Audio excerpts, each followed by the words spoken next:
Alaska's news source, an Alaskan woman found dead in California waters. Hear how her family remembers her. Well, July is on the way out, but we will see warmer temperatures before it concludes. I'll have that forecast for Alaska. Plus, South Central braces for reduced energy supplies, the solutions city officials are now exploring. And we've got this for you. A unique caught-on-camera moment shows a bear cub killed. What rangers are saying about this shocking incident. You're watching Alaska's news source.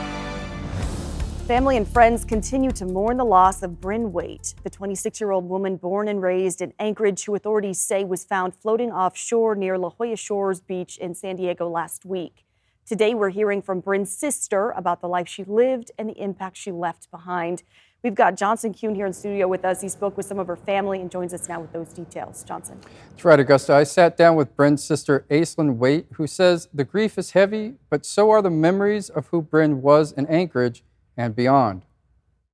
An accomplished athlete and artist, Bryn Waite's family says she touched lives in every community she called home. Authorities in San Diego say Bryn Waite was spotted floating in the water off La Jolla Shores Beach the morning of July 22nd. Lifeguards brought her to shore, where she was pronounced dead shortly after 9:30. Back in Anchorage, Aislinn Waite says she and Bryn were always close, sisters who shared the same friends, the same sports, and a bond she says never broke. My mom describes us as two sisters who could never be apart. As much as we wanted to rip each other's heads off sometimes, we always just gravitated towards each other. They played soccer together at Service High School, and Aislinn says that connection is something she will always cherish. It was amazing. My senior year, I got to play with her when she was a sophomore, and we went all the way to the state finals together. Bryn went on to play college soccer in Washington, while Aislinn played college soccer in Oregon. But she says Bryn's life was about more than sports. She loved animals. Bryn loved to help out with animals. Always had a soft spot in her heart.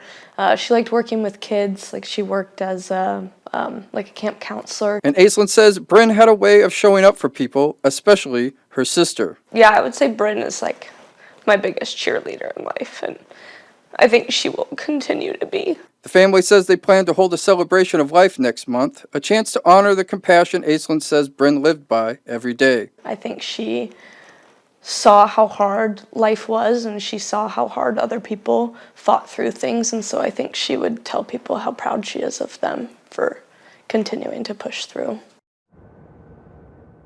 And the San Diego County Medical Examiner says Bryn's cause and manner of death are still pending. Authorities have not released any new details about what led up to her death, and the investigation remains open. Johnson Kuhn, Alaska's news source. Thank you, Johnson, for that reporting. APD says the woman was killed in a collision near University of Alaska Anchorage this morning. It happened a little after midnight. Officers responded to a report of a collision near East Northern Lights Boulevard and UAA Drive. Officers declared one woman dead at the scene. There were two juveniles taken to the hospital with life-threatening injuries. Anyone with information about what happened here can contact APD Dispatch at 311 or remain anonymous by contacting Anchorage Crime Stoppers. We've got an update now from Fairbanks Police on a deadly collision between a bike and a motorcycle that killed a 19-year-old. Police identified the bicyclist involved, but they're not releasing that person's name. This happened on July 19th in the intersection of 10th Avenue and the Stees Highway. The driver of the motorcycle, Aiden Cowles, died from his injuries. Witness accounts do claim the person on the bicycle got up and walked away from the scene. Anyone with any more information about this can contact the Fairbanks Police Department. And we finally got some sunshine headed our way outside. If you're looking to take advantage of the rest of the summer, this week might be a great time to do it. Jackie Purcell joining us now with that forecast. Well, it's looking good, and this trend, blue sky already, sets a good tone as we head into the rest of the week. Let's check out where we are. As far as those big impacts, we're going to be watching the temperatures warm up as July winds down. So you might want to get that fan ready as we are looking at high pressure. It turns up the heat. We could see 70s and close to 80s across mainland Alaska. Here's a look at the last couple of hours. Fishermen taking advantage of the better weather at Ship Creek, so getting in some fishing time as the evening is underway. And we are seeing some warmer temperatures in southwest Alaska, clearing skies for the interior and the south central region. already seeing some blue sky and sunshine. We've seen those low 60s, but they're up to 67 now with that sunshine in Fairbanks, 66 for you in Palmer, and Ketchikan overcast, staying cooler at 59. But the forecast is calling for some very nice weather conditions to impact us over the next several days, especially for Southwest, South Central, and the interior.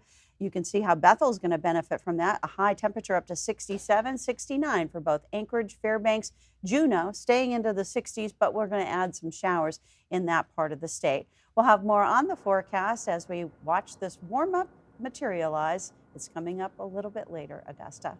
All right, Jackie, thanks so much. And now residents of South Central Alaska should prepare themselves for higher energy prices, as well as the possibility of rolling blackouts as the state deals with a natural gas shortage. Mayors from Anchorage and the Matsu Borough joined forces with the CEO of NSTAR and Matanuska Electric Association today to ask for help from the legislature, saying gas from Cook Inlet is no longer reliable.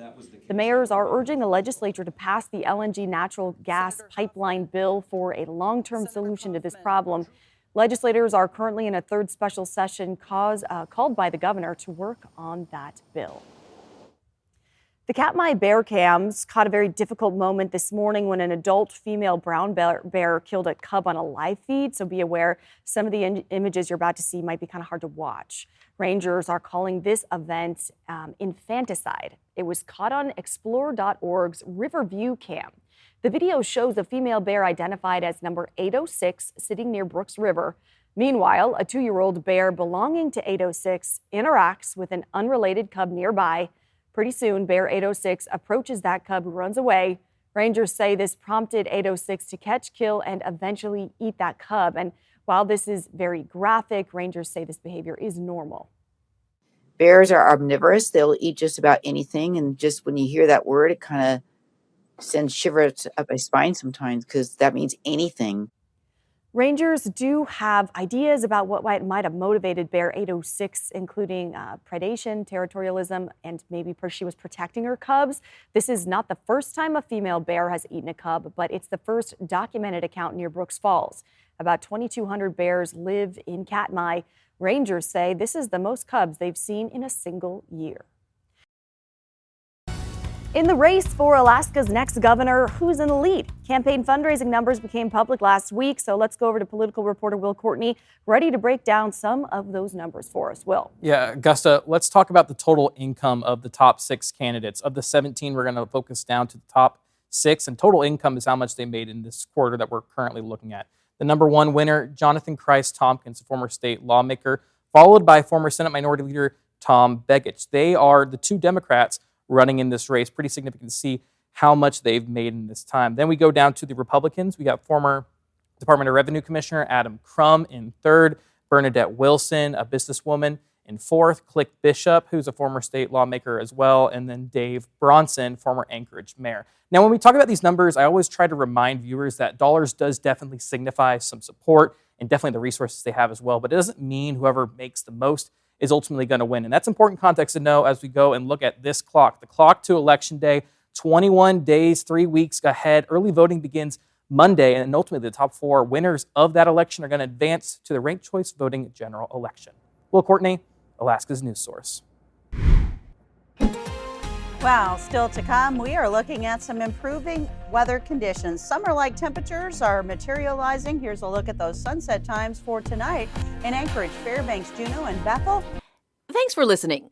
Click subscribe so you can get the latest podcast from Alaska's news source automatically. And stay up to date with breaking news and in-depth reporting available for free 24/7 with the Alaska's news source app.